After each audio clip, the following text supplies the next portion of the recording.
Sunglass পরে ঠুস করে গেটের ভিতরে ঢুকে যাচ্ছি। আমি আসলে কোথায় ঢুকে যাচ্ছি সেটি আপনারা দেখবেন। আমি ঢুকে যাচ্ছি গণবিশ্ববিদ্যালয় পিঠা উৎসবে। আমি গেটের ভিতরে প্রবেশ করার পর হাতের দুই পাশে দেখতে পেলাম যে শিক্ষার্থীরা তারা ফুলের স্টল নিয়ে বসেছে, খুবই সুন্দর লাগছিল। এবং সামনে বেলুন সহ বিভিন্ন রকম স্টল দেখছিলাম। মূল পিঠার উৎসব কিন্তু সেন্ট্রাল মাঠে প্রবেশের পথেই হাতের বাম পাশে দেখলাম কনসার্টের আয়োজন করা হয়েছে, সেখানে সাংস্কৃতিক বিভিন্ন রকম অনুষ্ঠান হচ্ছে।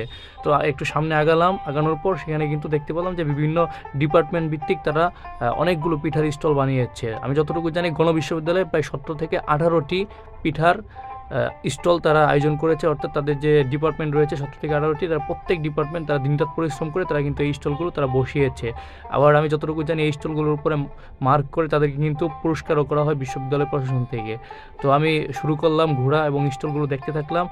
স্টলগুলো দেখতে দেখতে আমার কাছে খুবই ভালো লাগছিল, কারণ অনেক ইন্টারেস্টিং বিষয় ছিল যে নামগুলো নিয়ে আপনার স্টলের বিভিন্ন রকম নাম দিচ্ছিল, খুবই সুন্দর। এই যে টুনাটুনির পিঠাঘর, তারপরে এই ধরনের বিভিন্ন রকম নাম, তারপরে পিঠাগুলোরও বিভিন্ন রকম নাম দিচ্ছিল। পরীক্ষার হলে ভুলে যাই পিঠা, তারপরে হচ্ছে এক্স গার্লফ্রেন্ড বয়ফ্রেন্ড রিটার্ন পিঠা, এরকম বিভিন্ন রকম ইন্টারেস্টিং নাম ছিল।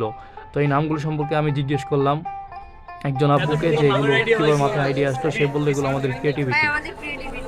এইভাবে কিন্তু আমি এই পিঠার উৎসবগুলো উপভোগ করলাম। এবং সর্বশেষ কৃষি অনুষদের যে স্টল রয়েছে সেখান থেকে পিঠা খেয়ে তাদের যে পিঠার যে স্বাদ সেটাকে আমি টেস্ট করার জন্য আগ্রহী হলাম। এবং তাদের থেকে আমি পিঠা খেলাম। খাওয়ার পর আমি বুঝতে পারলাম যে তারা দিনরাত যে পরিশ্রম করেছে, তাদের পরিশ্রমটা আসলে অনেকটাই তারা সফলতা অর্জন করেছে, কারণ তাদের পিঠারা খুবই সুস্বাদু ছিল এবং এটা খুবই আমার জন্য উপভোগযোগ্য ছিল। তো যারা পিঠা উৎসবে আসতে চান তারা কিন্তু চাইলে আসতে পারেন। এই পিঠা উৎসবটি আজকে এখনও চলমান রয়েছে।